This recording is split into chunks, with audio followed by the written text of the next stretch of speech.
সুপ্রিয় শিক্ষার্থী, আমরা আগের ক্লাসে যোগ বাইনারি অঙ্কের যোগটা দেখাইছিলাম। আজকে আমরা দেখাবো বিয়োগটি।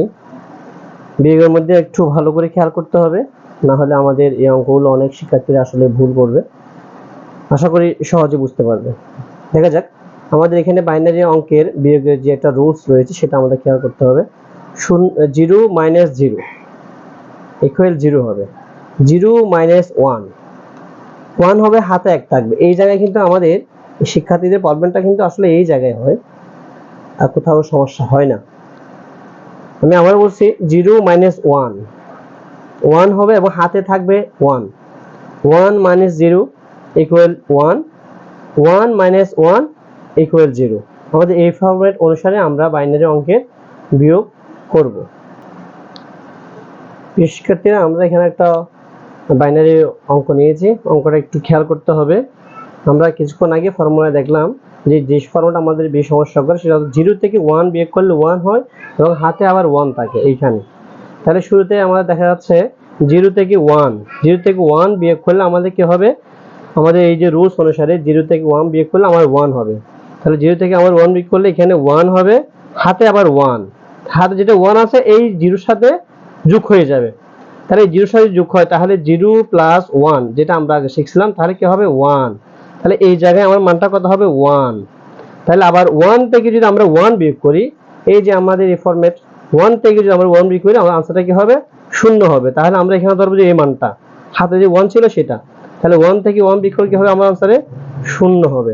তাহলে এখানে আবার 1 থেকে যদি 0 বিয়োগ করি, এই যে আমাদের 1 থেকে যদি 0 বিয়োগ করি তাহলে আনসারটা কি হবে আমাদের 1 হবে। তাহলে 1 থেকে 0 বিয়োগ করলে এখানে হবে 1।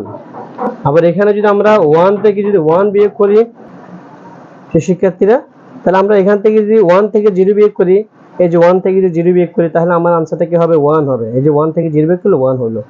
আবার 1 থেকে 1 বিয়োগ করলে কি হবে, আমাদের রুলসে আছে 1 থেকে 1 বিয়োগ করলে আমাদের কি হবে 0 হবে। তাহলে এখানে হবে 0। তাহলে আবার এখানে 0 থেকে 1 বিয়োগ করলে আমাদের রুলসে কি ছিল, 0 থেকে 1 বিয়োগ করলে 1 হবে এবং হাতে কি থাকবে 1 থাকবে, হাতে কি থাকবে 1।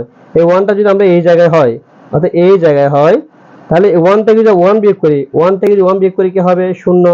তাহলে এই জায়গায় 0 হবে, এই 0টা আমার দেওয়ার প্রয়োজন নেই। তাহলে আমার এখানে আনসার হবে কত 1 0 1 0 1। এটাই হবে আমাদের আনসার। প্রিয় শিক্ষার্থী, আমরা আরেকটা বিয়োগ নিয়ে হাজির হয়েছি। আশা করি পূর্বের বিয়োগটা বুঝতে পারছো। আবার আমরা খেয়াল করব 1 থেকে 1 থেকে 1, এই যে আমাদের রুলসে আছে 1 থেকে 1 বিয়োগ করলে কি হবে 0 হবে। তাহলে 1 থেকে 1 বিয়োগ করলে 0 হবে।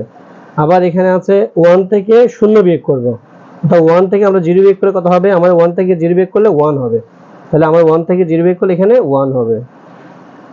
তাহলে এই ক্ষেত্রে আমার 1 থেকে 1 বিয়োগ করলে, এই যে আমার রুলসে আছে 1 থেকে 1 বিয়োগ করলে কি হবে 0 হবে। তাহলে এখানে হবে 0। আবার এখানে 1 থেকে 0 বিয়োগ করলে কি হবে, তাও কিন্তু ওই যে 1 থেকে 0 বিয়োগ করলে আমাদের হবে 1 থেকে 0 বিয়োগ করলে 1 হবে। এবং 1 থেকে যদি 1 বিয়োগ করে তার কি হবে, 1 থেকে বিয়োগ করলে 0 হবে। তাহলে এখানে কোনো সংখ্যা নেই, এই 1টা এখানে বসে যাবে। তাহলে আমার 3 ঘর আগে দশমিক ছিল, এই 3 ঘর আগে আমরা দশমিকটা বসিয়ে দেব। তাহলে আমাদের অঙ্কটা এখানে শেষ হলো। প্রিয় শিক্ষার্থীরা, আমরা আরেকটা বিয়োগ নিয়ে হাজির হয়েছি। আশা করি এখানে সবার ক্লিয়ার হয়ে যাবে। এখানে 0 থেকে 1 বিয়োগ করলে আমাদের রুলসে ছিল, এই যে 0 থেকে 1 বিয়োগ করলে আমার কি হবে 1 হবে, হাতে কি থাকবে 1 থাকবে।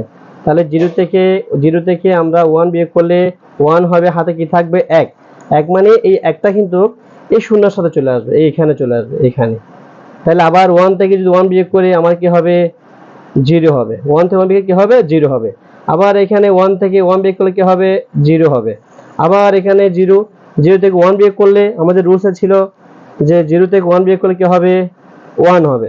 তাহলে 0 থেকে 1 বিয়োগ করলে কি হবে আমাদের 1 হবে, হাতে আমার 1 ছিল, এই 1টা এইখানে চলে আসবে, এইটা বরাবর। তাহলে এটা বরাবর চলে আসলে আবার 1 থেকে 1 বিয়োগ হবে 0 হবে।